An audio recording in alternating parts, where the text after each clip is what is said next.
байна уу? Ваягийн маань 2 дахь подкаст ороход инхүү бэлэн боллоо. Өглөөний минь, өдрийн минь, бас шүн сонсож байгаа бол шүний мэндийг хүргье. Ваягийн 2 дахь подкастын нэр нь Playtime гэж юу вэ? Яагаад Playtime наадам зохион байгуулагддаг вэ гэсэн асуултанд хариулт авах юм подкаст байгаа. Тэгэхээр мэдээж Playtime-ийн талаар хамгийн сайн ярьж чадхаар Playtime наадмын захирал Нацагдор жахыг башнаар урьж оролцууллаа. Сайн байна уу? Сайн байна уу? Танд энэ өдрийн мэндийг хүргье. За чамд ч гэсэн өдрийн мэндийг хүргье. Бас сонсогчдод бас энэ өдрийн мэндийг хүргье. За Playtime наадам зохион байгуулахад одоо бараг хагас сарын хугацаа үлдсэн байна. Тэгэхээр бэлтгэл ажил хэр хангаж чинь таны сэтгэл ямар байна? Тийм бэлтгэл ажил маань нэлээд сайн явж байгаа. Одоо нэг бараг 20 хоног одоо үлдсэн байна. Playtime болтол тэгээд одоо яг ингээд төхөөд ирэх тусмаа ажил нь их сэтгэлтэй. Тэгээд бид нар бараг тэгэл өглөөнөөс шөнө хүртэл манай баг маань маш их ажиллаж байгаа тий. Playtime анх хэдэн оноос эхэлж зохион байгуулагдсан? Яагаад Playtime наадмыг зохион байгуулсан гэдэг асуултанд хариулт өгөөч.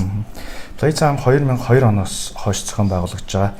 Энэ жил 18 дахь жилдээ зохион байгуулагдсан. Тэгээд анх зохион байгуулалт болсон шалтгаан болохоор яг энэ 90-ад оны сүүлээр тий одоо шинээр гарч ирсэн манай Монголын одоо рок, инди чиглэлийн хамтлагууд тухайн үед бол ихэнх нь шинэ юм залуу хамтлагууд байсан.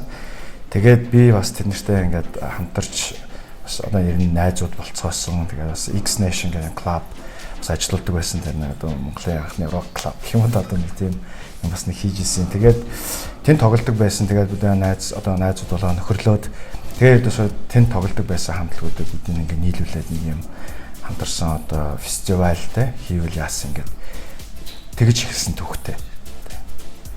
Тэгэхээр X Nation гэдэг клуб гэсэн шүү дээ. Клубаасаа улбалаа цаашаагаа ингээд бүр наадам эхлэсэн. Хамгийн анх хэдэн хүн оролцож байсан юм бэ? Хамгийн анх нэг 5 хамтлаг оролцож байсан. Тий нэг 300 хүн ирж үзэж байсан. Тийм. Хаана зохион байгуулагдсан? Тэр үед Top 10 гэдэг клуб байсан. Яг одоо төмөр замд. Тэр Top 10 анх зохион байгуулагдчихсан тий. Тэрний дараачаас яг хизээ Монгол шигтгэн гоо ирсэн бол 2009 оноос. 2009 оноос. Тий. 2009 оноос. Үндсэндээ нөгөө Playtime чи хамгийн анх дотор хийгддэг байсан. Тэгээд 2007 онд ингээ сүүлд яг дотор ингээ хийхэд хүмүүс нь багтгаа байцсан. Тэр үед ям зогсоо хамгийн том зааланд хийжсэн л да Royal гэдэг нөгөө UB Palace. Тэгээд хүмүүс нөгөө багтгаа байгаад нөгөө ингээд баг зүрх цай байхгүй, амьсгал агаар байхгүй. Тэгээд айгүй олон хамтлаг ордог байсан учраас хүмүүс чинь баг хагасааны баг өдрөөс хойш шүн хүртэл ингээ явдаг байсан. Амар их ядардаг юм байлээ л да нөгөө зогсоогоор ингээ. Тэгээ яалтчгүй нөгөө дараа жилээс нь бид нар цэвэр агаарт хийж эхэлсэн 2008 оноос. Тэгээд яг 2009 онд Монгол шилтгэн дээр одоо цэвэр агаарт хийж эхэлсэн тий. Монгол шилтгэн дээр хийхэд хүний тоо бол хамаагүй өссөн юм тий. Тий Монгол шилтгэн дээр хүмүүсийн тоо өсөөл тий. Тэнд яг энэ хэсэг дээр дахиад нэмэлтээр ярих юм байна. Тэгээ одоо бол Playtime ч үндсэндээ нэг өдөртөө нэг 10-аад мянган орчим хүн. Нийтдээ 3 хоногт биш 30 мянган хүн одоо орж гардаг ийм фестивал болсон. Таны хувьд анх Playtime-ыг зохиож исэн тэр хүсэл иймэрхүү юм зохиодоо гэдэг жийсэн хүсэл одоогийн яг Playtime-ыг та зохиодог хүсэл хоёрын хооронд хэр ялгаа байдаг вэ? Маш том ялгаа байгаа. Тэгээ хамгийн анх би энийг хийж байхдаа бол би үндсэндээ яг одоо яг тэгж одоо олон жил хийн гэж төлөвлөсөн ч юм уу тийм байгаагүй. Үндсэндээ ингээл эхнийхээ нэг жилдээ хийгээл дараа жил хийнч гэж бодоагүйсэн. Тэгэл хийцнийхаа дараа ингээл 2 дахь жилдээ хийгээл 3 дахь жилдээ хийгээл тэгэл ингээл жил бүр хийдэг болоод тэгээ одоо болохоор Playtime чинь ингээд 18 дахь жилдээ болж байгаа. Тэгээд одоо баг нэг үүрэг хариуцлага шахуу болцсон. Хүүхдээр бол насан туршлээ. Тийм насан туршсан тийм. Тэгээд нөгөө одоо хүмүүсийн хүлээлт бий болцсон тийм баг үүрэг хариуцлага шахуу ийм байдлаар бол одоо зохион байгуулдаг. Тэгээ дээрэс нь нөгөө нэг илүү олон улсын тийм бас дэлхийн юм жишгийн фестивал руу ойртуулах гаднаас хамтлагууд авчрах тийм Монгол хамтлагууд бас гадагшаа гаргах ч гэдэг юм уу. Яг тэр анх хийжсэн одоо хийжсэн хоёр маш их ялгаатай. Одоо бол илүү тийм одоо мэрэгжлийн хэн хайшин ихтэй нэлээд тийм одоо өндөр түвшинд тийм зохион байгуулах, сайжруулах гэсэн тийм одоо хүсэл зорилго нь бол илүү давмгайлдаг болцсон тийм. Хоош та ер нь нууц шал хэр удаан зохион байгуулагдах бол та хэр удаан хийж байна? Яг хоо би нэг сайн мэдэхгүй. Гэхдээ яг хоо ер нь бол фестивалууд бол баруун том фестивалууд бас олон жил болсон фестивалууд байдаг л да. Гластенбури бол 71 оноос хойш одоо хүртэл хийгдэж байгаа жишээ нэ тэ. За тэгээд фестивалын нас нь бол янз бүр байдаг л да. Гэхдээ би бол бид нар одоо Playtime-ыг хийх хэрэгцээ ч гэдэг юм уу те. Ингээ шаардлага байгаа бол тэр хүртэл бол хийн. Хэрвээ одоо зогсоох ч юм уу тийм шаардлага орвол тэр үедээ л зогсох байх. Ямар ч гэсэн одоо бол тийм хэрэгцээ байгаа. Бид нар ч гэсэн тийм хүсэл байна. Тийм учраас бол хийгдээ явж байгаа. Playtime миний үед болохоор энэ угаасаа яг миний үеийнхний донд миний таньдаг бүх хүн хэлдэг. Яг Playtime дуусаад дараа жилийн Playtime хүртэл даан чалаанда гэдэг үгийг яг хэлдэг байхгүй юу? Та ингээд оцсон хүмүүсийнхаа яг тэр Playtime мэдэрж байгаа мэдрэмжийг дараа нь эсвэл танд ярьдаг сэтгэлээс ч юм уу тэндээс яг юу болдог вэ? Энэ хүмүүс хөвчлэн юу гэж хэлдэг бол хөвчлэн хүмүүс яг чиний хэлсэн шиг те. Ерөнхийдөө Playtime маш их хайртай гэдгийг илэрхийлдэг. Тэгээ Playtime-с маш их таалагддаг. Тэгээд яг Playtime-д одоо нэг удаа очиод үзсэн. Тэгээ одоо биеэрээ одоо очиод хараад сонсоод мэдрээд үзсэн хүн болохоор Playtime минь талаарх бодол тэ одоо үзэл бодлоо шал өөр болчдөг л доо. Яагаад гэвэл бид нар нөгөө нэг Playtime-ыг тийм сүрхийн мундаг рекламддаггүй. Одоо ингээл тэ ийм тийм гэл зүгээр яг ихэнхдээ нөгөө баг хүмүүс чинь нөгөө нэг муухай тийм бичлэг идэр халбаар тавьдаг тий одоо баг л одоо яадаг чинь тий. Тэгэнгүүт нь нөгөө очиж үзег хүмүүс чинь тэрийг харангуйтаа Playtime ч өстой аим шиг юм болдго юм байна тий одоо ямар аймаар идэр гэл. Гэтэл яг нөгөө очиод газар дээр нь очихлаараа ингээд чи шал өөр орчин. Тэгээд яг л баг олон хүмүүс хэлгээл яг гадаад байгаа юм шиг тийм мэдрэмж төрдөг гэж бол хэлдэг. Тэгээд яг тэндээ ингээ 3 хоног майхантайгаа байна, кемпинг фестивал байна гэдэг чинь бас айгүй гоё байхгүй яа. Эдээс гэртээ харихгүй. Бүтэн ингээ 72 цагийн турш тэндээ ингээ байна гэдэг чинь үнэндээ баг өглөөнөөс шөнө хүртэлтэй ингээ тэндээ баг нэг салхинд гарчиж байгаа юм шиг тийм байдаг учраас нөгөө хүнд өгж байгаа мэдрэмж нь хамаагүй хүчтэй байдаг. Тэ одоо нэг оройны тоглолт ч юм уу, нэг оройны ивентийг бодвол тэгээд ер нь Playtime-д очиж байгаа залуучууд бол би бол маш их Монголдоо бол хамгийн тийм тэргүүлэх тийм прогрессивны гэж үгээд шүү дээ. Тийм тэргүүлэх залуучууд гэж боддог. Ямар үднэсээ гэхлээр нэгдүгээр хөгжим талаасаа. Өөрөөр хэлбэл хөгжим нэлээд ухаж сонсдог. Хөгжимд нэлээд хайртай. Тэгээд бас нэлээд тийм сонио хүч нээлттэй байдлаар хөгжимд ханддаг. Шин нэмийг илэрхийлдэг ч гэдэм юм уу. Тийм залуучууд бол дийлэх юм байдаг гэж боддог. Дээрээс нь яг тийм урлагийн те илүү тийм мэдрэмжтэй те одоо зураач ч гэдэм үү. Одоо график дизайнер одоо янз бүрийн тийм хүмүүс байгаа шүү дээ. Тийм урлагийн одоо жишээ нь чиний ч гэсэн хийж байгаа те одоо бас энэ entertainment-ийн ажил ч гэдэм үү. Ийм залуучууд айгүйх төлхөө очдог юм шиг санагддаг. Тэгээ энэ болохоор нөгөө илүү тийм мэдрэмжтэй тийм тэрнтэй холбоотой юм болов уу гэж боддөг юм л та тийм байх. Нэрээ энэ үзгээс нь бодож байгаа юм. Нэрээ л бодоод байхад Playtime дээр очингод яг нөгөө өөрсдөө адил мэдэрдэг, сэтгэдэг эсвэл яг нэг тийм оцсон хүмүүс нь хүртэл ингээ гаднах байдлаасаа бүгд тийм дотоод ертөнцийн айгу гэгээлэг тийм хүмүүс байдаг шүү дээ тийм. Дизайнерууд байна тийм. Дизайнерууд байна, хамтлаг дуучид байна. Хамтлаг дуучид яг бүх төрлийн хүмүүс. Урлагийн сонгодог, ардын урлагийн тийм.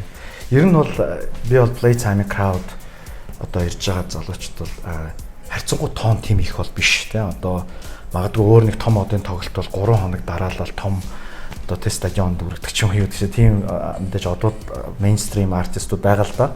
Хата Playtime болохоор яг тийм одоо амар тийм pop мейнстрим болоогүй байхгүй юу. Хэдийгээр хүмүүс мэддэг ч гэсэн яг тэрийг нөгөө ойлгох шаардлагатай. Тэр ойлгох тэр нэг юм одоо бидний юу гэдэг ихний тэр хүний тестлэх шатах юм уу да тэрийг давсан хүн одоо Playtime-аар очдөг юм шиг санагддаг юм л да. Тэгээ тэр үднээсээ цөөн тооны маш чанартай тим үзэгчид бол их очдог. Тэгээ тийм одоо үзэгчид Playtime-д айгүй хайртай байдаг. Тэгээ тэр хайр нь болохоор тийм нэг богино хугацааны ч юм уу төр зургийн биш бүр айгүй олон жил үргэлжилж байгаа чин сэтгэлийн хайр гэх юм да. Жинхэнэ үнэн чай. Жинхэнэ дурлал. Жинхэнэ тийм яг гэдэг шиг яг тийм үзэгчид гэж би боддог. Зөв. Надаас яг тийм санагдаж байна. Би яаж чад өөрөө хайртай ба. Юу танд нэг ийм бодол байдаг. playtime дээр хизээж тийм зүйл болохгүй. Эсвэл тийм зүйлийг би тэнд хийлгэхгүй гэдэг ч юм уу. Ямар нэгэн одоо Нобелийн шагналыг шийдэл математикчид олохгүй гэсэн юутай байдаг шүү дээ. Гэдэг шиг тийм зарчим байдаг уу? Яг уу ер нь бол би бол яг хамгийн анх хийж байхад бол хөгжмийн урсгалаар жоохон бас тэгж хязгаарладаг байсан. Гэхдээ цаг хугацаа өнгөрөх тусмаа би юу гэж бодсон бэ гэхлээр ядуусаа ямарваа нэгэн хөгжмийн урсгалыг бол тэгж ялгарлан гадуурхаж бол болохгүй юм байна. Яагаад гэвэл тэр хөгжмийн урсгал чинь өөрөө хитрхи том зүйл. Тэр дотроо сайн уран бүтээлчд, муу уран бүтээлчд л гэж байхаас биш. Тухайн тэр урсгалыг тэр чигээр нь одоо ялгуурлаж те ингэж гадуурхаж болохгүй гэж боддог. Болсон. Тийм учраас ер нь фестивалийн хувьд бол ирж тоглож байгаа артистууд бол ямар ч одоо хөгжмийн урсгалыг бэж болно. Зүгээр яг одоо миний зүгээр яг одоо бодож байгаа нэг зүйл юу гэдэг вэ гэхээр би бол жишээ нь том тайз шүү дээ тий одоо Playtime Festival-ийн том одоо нэг 2 3 тайзаа бол би хизээч ямарваа нэгэн компани нэр ч юм уу тий ямарваа нэгэн компани одоо ийм одоо сурталчлах гол ийм одоо зүйл болов гэж бол огт бодохгүй. Яагаад гэвэл тэр хөгжим бол номер 1-т тий мөнгө бол номер 2-т гэдэг энэ зарчмаа би хязгаарч алдахгүй гэж бодож байна. Маш гоё санагдчихэв. Playtime-ийн тайзан дээр амар томоор нэг компани юу л байхгүй нэ. Тий яг нэрийг баггүй гэсэн үг л да. Тиймээс биш хоёр талын лидер болно сурчлагуудад явуултаа мэдээж тий. За. Өөр миний асуух гэсэн зүйл хамтлаг дурчдын шалгаруул үндсэн тайзан дээр том тайзан дээр гарахад яаж явагддаг бол би нэг амар гахдаг байхгүй юу?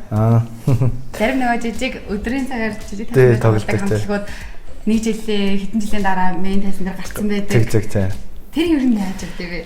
Тий энэ нөгөө нэг Playtime-ийн түүхийг авч үзвэл Playtime наадам ердөөс энэ шин гарч ирж байгаа хөгжим, шин гарч ирж байгаа хамтлагууд дээр маш их тулгуурласан байдаг байхгүй. Яагаад бол тэр 2002 он гэдэг чинь л яг маш цөөхөн хамтлагууд байсан. Бүгдээрээ шин хөгжим хийж эхэлж исэн байдаг. Тэгээ дараа нь яг цаг хугацаа өнгөрөх тусмал бас хүмүүс танигдаад явсан л та. Тэгээ бид нэр жил бүр яадаг вэ гэхээр шин гарч ирж байгаа хамтлагуудыг Playtime-д орох боломжийг олгодог. Тэрний New Wave гэдэг шин давлгаа гэдэг тайз бий болгоод тэнд ингээд 8-10 одоо шалгаруулт хийгээ шалгарсан хамтлагууд нь оруулдаг байхгүй. Тэр нь ердөөсөө ингээд огт хүн мэдгүй чамдаг байж болно. Бараг анх удаа тоглож байгаа. Тэгээд ол шалгуур нь юу гэдг вэ гэхээр ердөөсөө тухайн тэр хамтлагийн нэгдүгээр одоо тоглолтын нь ур чадвар те. Тэр бол тоглолтын ур чадвар сайн байх хэрэгтэй те. Яг бол том тайзан дээр ер нь хүмүүсийн өмнө тоглоход бол ямар ч зөвчм тоглож шаарддаг техникийн ур чадвараа нотлох хэрэгтэй. Хоёр дахь том шалгуур нь болохоор яг тэр хийж бүтээж байгаа хөгжим те. Өөрсний хөгжим байх хэрэгтэй. Оригинал юм хөгжим байх хэрэгтэй. Тэгээ дээрээс нь тэр хөгжим нь өөрөө хэр шинэлэг байна. Тэгээ хэр одоо Монголд гараагүй дууралт байна. Тэр нь аягүй чухал байдаг. Ер нь ингээд одоо маш их хоцрогдсон ч гэдэм үү бүр ингээд огт сонирхолгүй тийм хөгжим тоглож байгаа хамтлаг бол баг Playtime-ийн тайзнаар бол гарахгүй. Тэр энэ бол хоёр том шалгуур.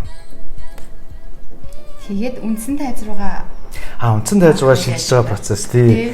Энэ болохоор бид нар жил бүр нөгөө нэг чин залуу хамтлагуудаас нэг хамтлагийг сонгож том тайзан дээр ингээ одоо тоглолдог. Тэр нь болохоор одоо оройн цагаар тий урилгаар тоглож байгаа хамтлагуудтай зэрэгцэж тоглоно гэсэн үг шүү дээ тий. Тэгээс гадаадтай алдартай хамтлагуудтай хамт. Энэ хамтлагийг болохоор нэгдүгээр тэр залуу хамтлагийг урамшуулж тий яг шин залуу хамтлагуудаас хин устаасаа илүү сайн хөгжсөн байна тий. Хин илүү хөдөлмөрлсөн байна. Хин их илүү олон уран бүтээл хийсэн байна гэдэг нь яг чухал байдаг.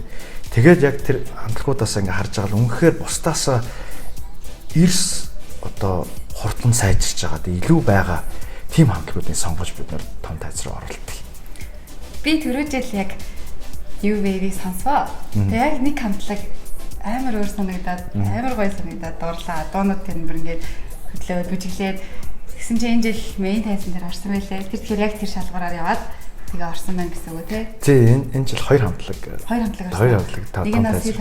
Тэгээ нэг нь Silhouette Tuesday нөгөөх нь Eventide гэдэг хамтлаг байна. Тэгээ энэ хоёр хамтлаг Euro том тайз руу орсон. Тэгээд Silhouette Tuesday бол ердөөсөө 2 дахь жилдээ шууд том тайз руу орсон. Eventide бол бас 3 жил болсон тэгж яасан тий. Гэхдээ баяр хүргэе. Тийм Red Tuesday яг тэр миний тэр хэлсэн хамтлагуудын нэг нь л дээ. Тэг. Амар гоё мэдрэмжийг аваад за энэ дараа жил яг орох юм бах та гэж бодож байсан байхгүй. Өөртөө нэг тавар тавьсан. За зөв таасан. тэгсэн байна. Өөр нэг асуух гэсэн зүйл нь болохоор юу яд нь штэ.